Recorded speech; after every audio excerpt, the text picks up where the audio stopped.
그럼 저희 사도신경으로 신앙 고백하고 저희 이제 찬양 부르고 제가 오늘 준비한 말씀 나눌 시간 갖도록 하겠습니다. 나는 전능하신 아버지 하나님 천지의 창조주를 믿습니다. 나는 그의 유일하신 아들 우리 주 예수 그리스도를 믿습니다. 그는 성령으로 잉태되어 동정녀 마리아에게서 나시고 본디오 빌라도에게 고난을 받아 십자가에 못 박혀 죽으시고 장사된 지 사흘 만에 죽은 자 가운데서 다시 살아나셨으며 하늘에 오르시어 전능하신 아버지 하나님 우편에 앉아 계시다가 거기로부터 살아있는 자와 죽은 자를 심판하러 오십니다. 나는 성령을 믿으며 거룩한 공교회와 성도의 교제와 죄를 용서받는 것과 몸의 부활과 영생을 믿습니다. 아멘.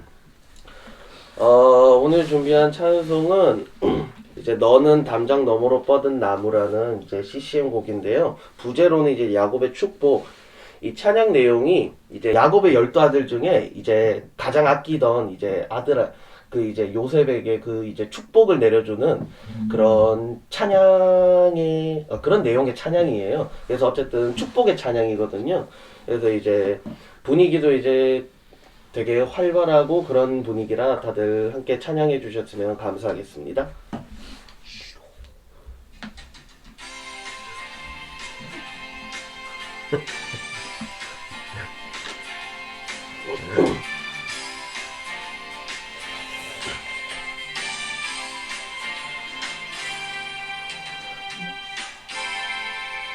는 담장 너머로 뻗은 나무 가지에 푸른 열매처럼 하나님의 귀한 축복이 삶에 가득히 넘쳐날 거야. 너는 어떤 시련이 와도 능히 이겨낼 강한 발이 있어. 전능하신 하나님께서 너와 언제나 함께 하시니 너는 하나님의 사랑 아름다운 하나님의 사랑 나는 날 위해 기도하며 내 길을 축복할 거야. 너는 하나님의 선물 사랑스러운 하나님의 열매 주의 품에 꽃 피운 나무가 되어줘.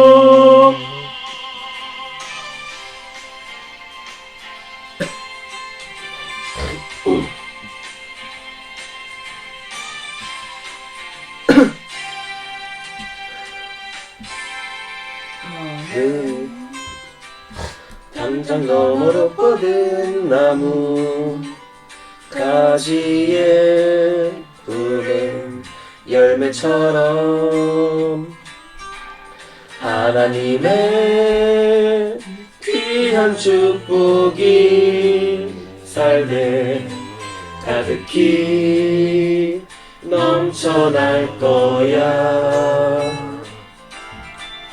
너는 어떤 시련이 와도 능히 이겨낼 강한 발이 있어. 전능하신 하나님께서 너와 언제나 함께 하시니 너는 하나님의 사랑 아름다운 하나님의 사랑 나는 날 위해 기도하며 내 길을 축복할 거야. 너는 하나님의 선물 사랑스러운 하나님의 열매 주의 품에 꽃 피운 나무가 되어줘.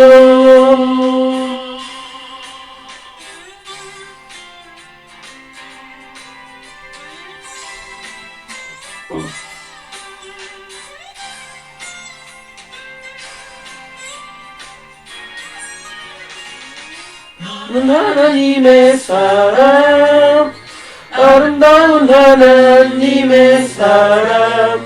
나는 널 위해 기도하며 내 길을 축복할 거야.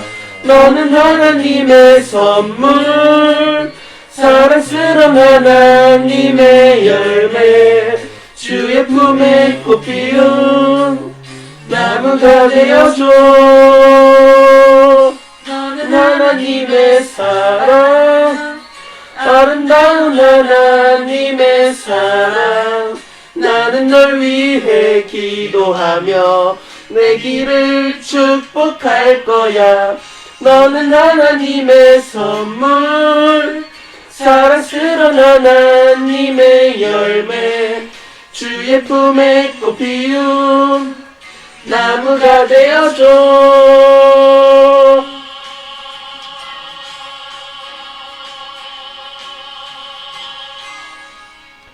아멘. 오늘 좀 주제를 말하기 전에 저희 성경 말씀 먼저 좀 이제 읽으려고 하는데, 일단은 잠언 6장 6절에서 8절 말씀 찾으셨나요? 네. 네. 제가 한 절 읽고 그리고 다들 이제 한 절 읽고 마지막으로 다 같이 마지막 절은 같이 읽도록 하겠습니다. 게으른 자여 개미에게 가서 그가 하는 것을 보고 지혜를 얻으라. 개미는 두령도 없고 감독자도 없고 통치자도 없으되 먹을 것을 여름 동안에 예비하여 추수 때에 양식을 모으느니라. 아멘. 그리고 하나 더 읽을 건데 이거는 제가 혼자 읽도록 하겠습니다. 잠언 22장 13절 말씀이고요. 게으른 자는 말하기를 사자가 밖에 있은즉 내가 나가면 거기서 찢기겠다 하느니라. 아멘. 지금 읽은 이 성경 구절을 통해서 제가 오늘 어떤 주제로 말씀을 준비하는지 다들 예상이 되실 거예요.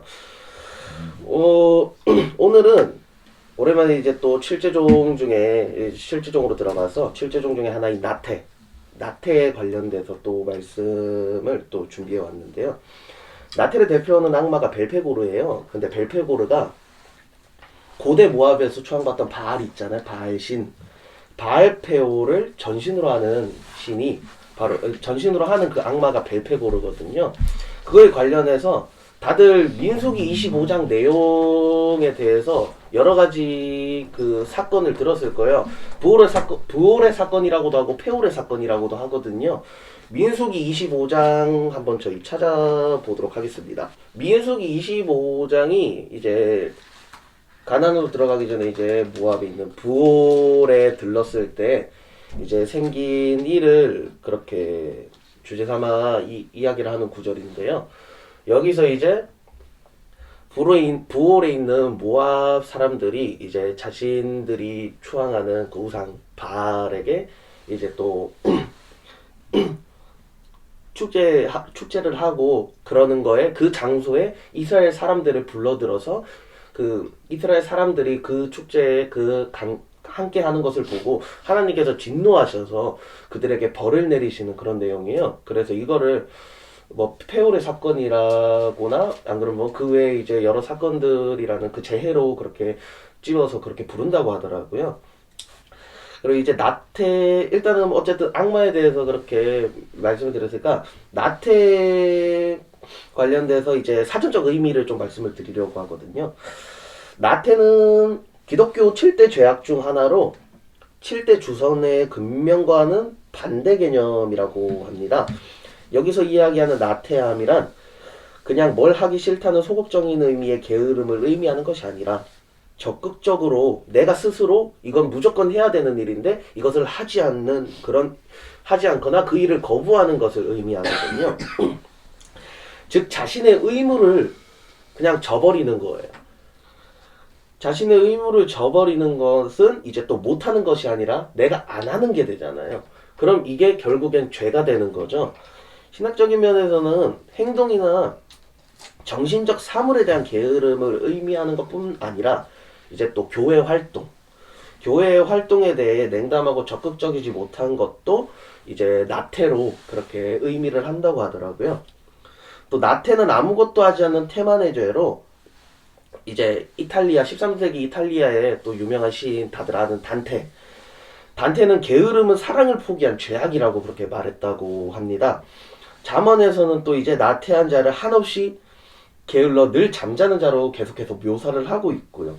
결국 나태는 하나님께서 주신 은사를 사용하고 그 소명을 수행하는 일에 게으르거나 불순종한다는 것을 의미한다고 볼 수가 있습니다.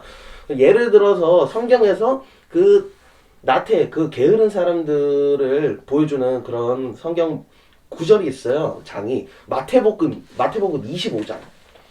저희 다 함께 찾아보겠습니다. 마태복음 25장. 마태복음 25장의 내용들은 다들 아실 거예요. 이제 열처녀 비유랑 이제 달란트 비유에 관해서 그렇게 나오는 내용인데, 어쨌든 여기에 있는 열처녀 중에서 또 이제 미련한 다섯 처녀들, 그들은 또한 미리 준비를 안 해온 거예요. 그러니까 어쨌든 이들은 게을러서 자신이 적극적으로 해야 하는 일을 미룬 것이죠. 그래서 결국엔 이제 천국에 이제 부르심을 못 받았고, 그들은 이제 떨어지게 되었고, 또 이제 달란트에서도 결국에는 벌을 받는 것은 이제 잔머리를 굴려서 이제 자기는 아무것도 안 하고 그대로 돈을 돌려준 그 이제 하인만이 그렇게 벌을 받게 되었잖아요. 결국에는 이제 여기 마태복음 25장을 통해서 게으른 자는 결국엔 죄를 범한 것으로 하나님께 벌을 받게 된다라는 것을 저에게 알려주고 그렇게 있는 것 같다고 그렇게 느끼게 되었어요. 이제 나태 관련된 이제 또 여러 가지 말씀드리겠어요. 또 이제 외국의 속담들도 되게 많은데, 속담은 제가 찾아보기가 너무 어려워서 안 찾아봤고요. 좀 이제 말씀들을 좀 찾아봤는데, 대표적으로 이제 13세기 이탈리아의 시인 그 단테 알리기에리가 나태한 자는 일생 동안 미루는 습관을 갖고 있다가 덜어는 회개하는 일까지도 미루고 만다라고 그렇게 말을 했다고 하더라고요. 그리고 또 19세기 후반 프랑스의 소설가인 쥘 르나르도 우리의 나태에 대한 벌로서 우리의 실패뿐만 아니라 다른 이의 성공이 있다. 결국에는 내가 적극적으로 하지 못하면 내가 성공해야 할 일을 타인이 성공하게 된다. 그럼 결국 나는 이제 패배자가 된다라는 그런 얘기를 해주는 게 아닌가 싶고요. 또 이제 우리가 다들 아는 이제 미국의 사회운동가 헬렌 켈러도 이런 말을 했다고 하더라고요. 맹인으로 태어난 것보다 더 불행한 것은 시력은 있대 비전이 없는 것이다.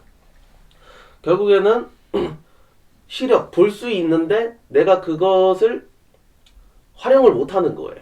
활용을 해야 되는데 결국에는 내가 게을러서, 그래서 비전이 없다고 그렇게 얘기를 하는 것 같아요. 또 이제 전국시대 후기 성악설을 주장했던 순자도 고기가 썩으면 구더기가 생기고 생선이 마르면 존벌레가 생긴다.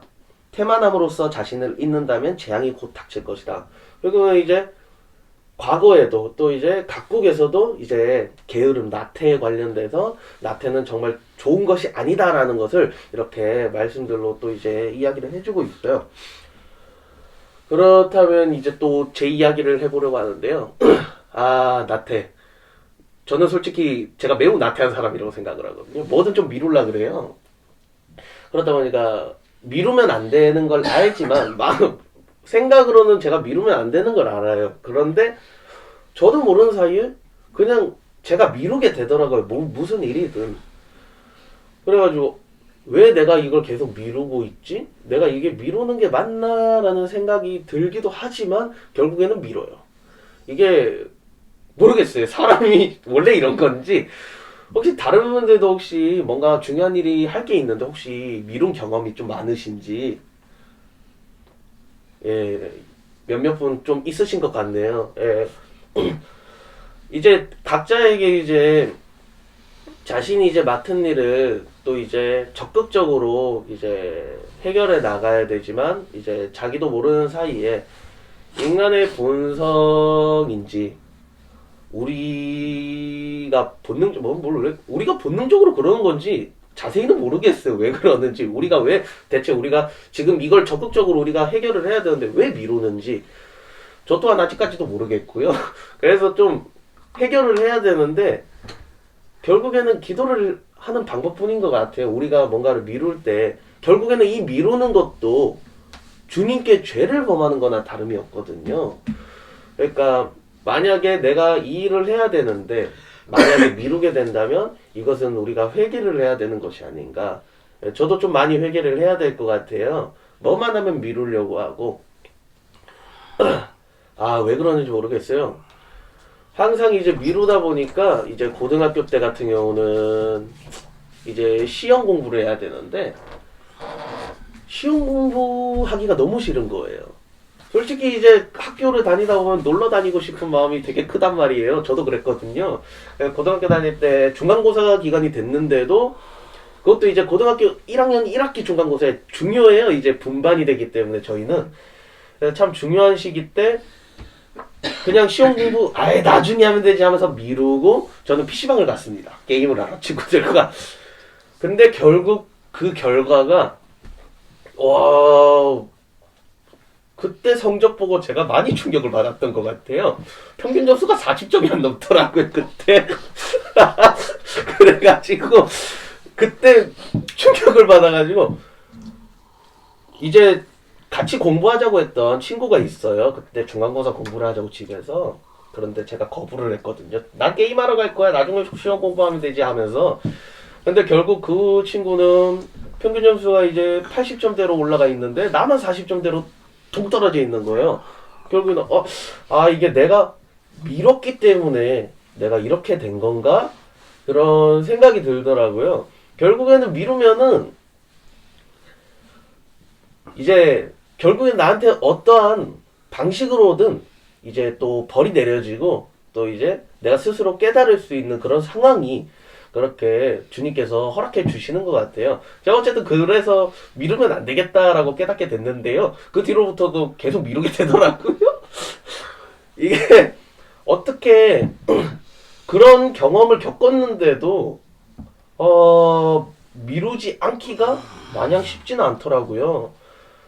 그만큼 이제 제가 많이 부족한 거겠죠. 이제 하나님에 대한 믿음이. 그래서 참 지금도 종종 미룹니다. 여러 가지를요. 영수증 몇 번은 이제 영수증 올리는 것도 미뤘다가 저녁에 올린 적도 있고요. 그래가지고 그게 생각을 하면서도 그게 조금씩 나타나는 것 같아요. 제가 미루는 그런 게. 그래서 참 이게 잘못된 모습인 것을 뻔히 알고 있음에도 참으로 이게 고치기 어려워서 참 제가 어떻게 해야 될지 참 여러 가지 고민이 드는 것 같아요. 여러분들도 좀 이제 지내면서 많이 나도 모르게 미루게 되거나 그런 상황들이 되게 많이 올 거예요. 근데 참 그 상황이 오면은 결국에는 하나님이 너는 이걸 미뤄서 내가 너에게 이런 벌을 줘 라고 그런 상황을 결국에 우리한테 주시거든요. 그때 우리는 깨닫고 회개를 해야 된다고 그렇게 생각을 합니다. 그렇다면 정말로 우리가 이 나태 그 게으른 그 마음 해결할 방법이 대체 무엇인가? 해결할 방법은 끊임없이 하나님 앞에서 성장하기 위해 배우기를 힘쓰는 것이 나태함에 빠지지 않는 길이라고 그렇게 얘기를 해주더라고요. 결국에는 우리는 계속해서 하나님을 믿어야 되고 또 이제 성경에 대해서도 이제 배워야 하고 또 우리가 스스로 결국에는 좀 사명감을 가져야 될 것 같아요. 이 일은 하나님께서 나한테 주시는 일이구나. 내가 이 일을 해야겠구나. 그런 사명감을 좀 가져야 될 것 같더라고요. 저도 좀 가져야 될 것 같아요. 아직까지 그런 사명감이 없는 것 같아서 참 주님께서 저도 그렇지만 이제 여러분들도 그렇고 이제 지구촌 이제 이 세상에 살아가는 또 수많은 주님의 백성들이 또 이제 그런 사명감을 가지고 또 항상 나에게는 이러한 주님께서 나에게 이러한 사명을 주셨다. 나는 이것을 미루지 말고 제때제때 행해야겠다. 주님께서 보시기에 또 바른 모습으로 행해야겠다라는 마음을 가지고 또 이제 지내셨으면 참으로 좋을 것 같다고 그렇게 생각을 하게 되었습니다. 그래서 항상 다들 그 나태함, 어쩔 수 없이 그 나태함에 우리는 결국 다 빠지게 되지만 그 나태함이 결국엔 죄라는 것을 항상 기억하고 그 나태함에 빠지게 되었다면 그것을 항상 주님께 바로 회개하는 저희들이 되었으면 참으로 좋겠습니다. 그러면은 저희 한희자매님 기도해 주시고 저희 오늘 제가 준비한 이 말씀 시간 저희 마치도록 하겠습니다. 사랑이 많으신 아버지 하나님, 주님 오늘 주님의 말씀을 들을 수 있게 해주셔서 감사드립니다. 주님 오늘 들은 말씀대로 나아가며 저희가 게으르지 아니하고 주님께서 주시는 일들을 잘 감당하며 사명감 있게 나아갈 수 있는 저희들 될 수 있도록 저의 발걸음 인도하여 주시옵소서. 오늘도 함께 해주셔서 감사드리며 살아계신 우리 주 예수님의 이름으로 기도드렸습니다. 아멘.